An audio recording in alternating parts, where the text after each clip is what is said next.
What's the impact you want to have on the world? My impact would be people learn from me in a way that they are empowered by what I taught them. So that when they think of what they learned from me, they no longer think of me.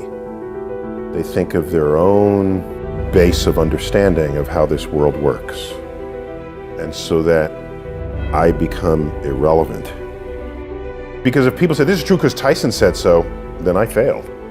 That's not how you teach someone. That's teaching them by authority. I want to teach you how to think about the world, and then you say, I have a new way to understand the world, and you just run off.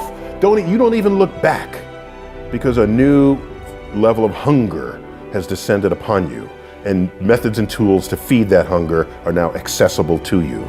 So my impact would be that others are impacted and they don't even remember that I had something to do with it. On my tombstone, I want the epitaph, be ashamed to die until you have scored some victory for humanity. And a victory for humanity is not a victory for yourself. It's not statues, it's not your name, it's just humanity's better off. Any of us, I think, should want the world to be a little better off for you having lived in it. That doesn't mean people praising you, not even about that.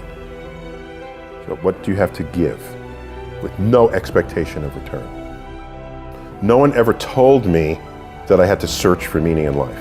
Many people look for meaning in life as though it's going to be under a rock or behind a tree. And I'm thinking to myself, you have more power than that. You have the power to create meaning in your life rather than passively look for it. So for me, I create the meaning. And meaning to me is, do I know more about the world today than I did yesterday? That enhances meaning for me. By whatever powers I have available to me, have I lessened the suffering of others? Or the corollary to that would be, have I enhanced the life of others? And I don't mean, have I devoted the whole day to doing that? Then I would be ignoring myself. But if there's some small gesture that I can do that can completely add value to someone's life, I'm going to do it. Because the leveraging of 10 minutes of my life into the happiness or enlightenment or the reduced suffering of someone else, I'd be irresponsible if I did not. If Einstein were here and we're talking with Einstein, we could talk to him for hours and hours and hours. You know what question will never come out of our mouths?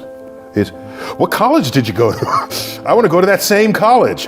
I bet most of your people who've sat in this chair, it's not about what college they went to. It's about their own initiative, their own drive, their own ambitions, their own curiosity. That is not taught in school, sadly. School, they view you as this empty vessel that they pour information in, and you test it over here, you get a high grade, you're praised. Is that who become the shakers and movers of the world? I don't think so. School should, as a minimum, preserve that curiosity for you. If you lost some of it, because it's not going to be in all of us, put it back in.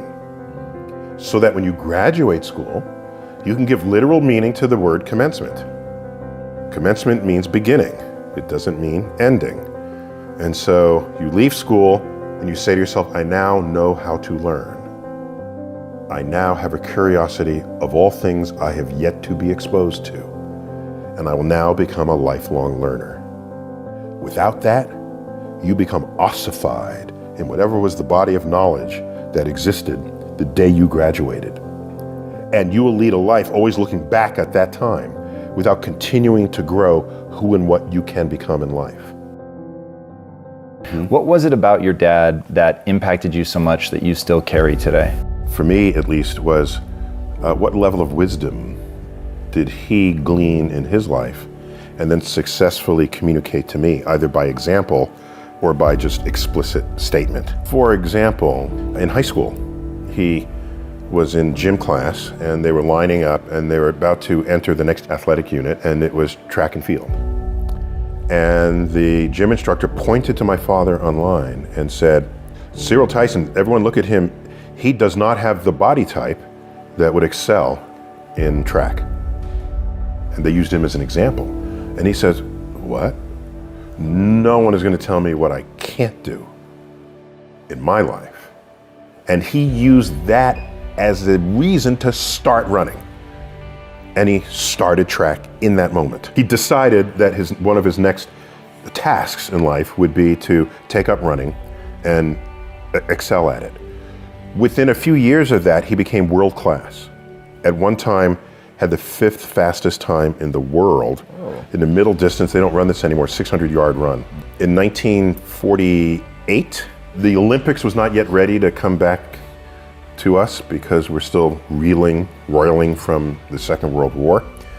Instead, it was still an Olympics. It was called the GI Olympics, and it was held in Hitler's stadium. So he competed in Hitler's stadium in the late 1940s, and just one of the great memories of his life. But the reason I'm saying all of that is they were competing against the New York Athletic Club. In the day, once you graduated college, you needed some sanctioning body to compete with. So there were athletic clubs. The New York Athletic Club at the time accepted only white Protestants. So there was another club called the Pioneer Club, which took everybody who was not accepted to the New York Athletic Club, which was basically blacks and Jews, is really what that came down to. And his best friend, Johnny Johnson, okay, was coming around the back stretch, might have been the quarter mile, coming on the final straightaway. And a runner from the New York Athletic Club is a few paces behind him. And Johnny Johnson overhears that runner's coach say, "Catch that!" And he overheard this. And so what did he say to himself? He said, "This is one he ain't gonna catch." And that extended his lead to the finish line. And he tells this story not with any bitter tone. So he never had that kind of tone when he shared those stories with us. It was, here's an occasion to parlay what today might be called a microaggression into a reason to excel even more than you had expected of your own abilities and talents. And so I have taken that lesson with me. I met Carl Sagan when I was 17. I was applying to colleges. He was at Cornell. I had been accepted at Cornell, but didn't know what college I wanted to go to. And the admissions office saw that I wasn't totally in the moment there. I didn't know this, they had forwarded my application to him for his reaction. I was already deep in the universe since I was 9. And he sent me a letter. He doesn't know me from Adam. I'm a 17-year-old kid from the Bronx. He's a professor of astronomy at Cornell University. And I get this letter and I open it and it says, "I understand you like the same stuff I like. Do you want to come visit the campus to help you decide if you want to go to Cornell?" It was like, whoa, now he hadn't done Cosmos yet, that's how old I am, but he was already famous. So I took him up on it. I took a bus up to Ithaca, New York. He met me outside his building on a Saturday, invited me up to his office, saw the labs. I'm there in front of him. He did something really cool. He reached back, didn't even look, grabbed a book off the shelf. It was one of his books. I thought that was the baddest. That was a badass thing. Don't even have to look. That's one of my books. Yep. Okay, here. And he signed it to me. Niel Tyson, future astronomer, signed Carl. Later in the day, I'm ready to go back to New York. It begins to snow, as it does often in December in Ithaca. And he says, "Here's my home number. If the bus can't get through from the snow, spend the night with my family and go back tomorrow." I'm thinking, who am I? What? I'm nobody. But I was somebody to him. And I said to myself, if I'm ever as remotely famous as he is, I will treat students the way he has treated me. How do I create meaning in my life as I go forward? My first question of me wasn't, where do I find meaning? It was, how do I create meaning? And that started early teens. Did you help your kids with this? Is that something that you found a way to sort of educate on or pass down so that they would be asking a similar question instead of doing the sort of wander search thing? Yeah, I have an unorthodox approach to what we did with our kids. We discussed this, my wife and I wanted to make sure that however they were raised, that they retained the curiosity of childhood into adulthood. Okay, let's say there's a little toddler walking here, okay, crawling on the ground. It comes up and they start grabbing this. What's the first thing? Say, no, don't touch that. Okay, this was an experiment waiting to happen that you just squashed. This is a cup, it has water in it, okay? This is breakable. The kid doesn't know that. They want to experiment, so they'll grab it, it'll fall, it'll break, water will spill all over. That was an experiment you just prevented. They are experimenting with their environment. Everything is new to them. I saw a woman walking with their kid. The kid has galoshes on and a raincoat on, and they're coming down the walkway. And there's this big, juicy, muddy puddle right there. And I said, please let the kid jump in the puddle. You know the kid wants to jump in the puddle. The kid is like 3 or 4. You know the kid, and what does the mother do? She pulls the kid around to prevent that from happening. That's an experiment in cratering. That's what craters happen that way. You splash the water, there's mud, it's fun. You get to see the cause and effect of a force, downward force operating on a fluid. Gone. That was a bit of curiosity in that moment that was extinguished. So, with our kids, curiosity, provided it does not kill them, if it meant we had extra work in front of us, I would do that extra work. And I have pretty high confidence that they'll retain that curiosity through the turbulent middle school years into high school. And what is an adult scientist but a kid who's never lost the curiosity? We live in a very fractured world today, but what is clear is that the internet has enabled, and social media have enabled people to tribalize.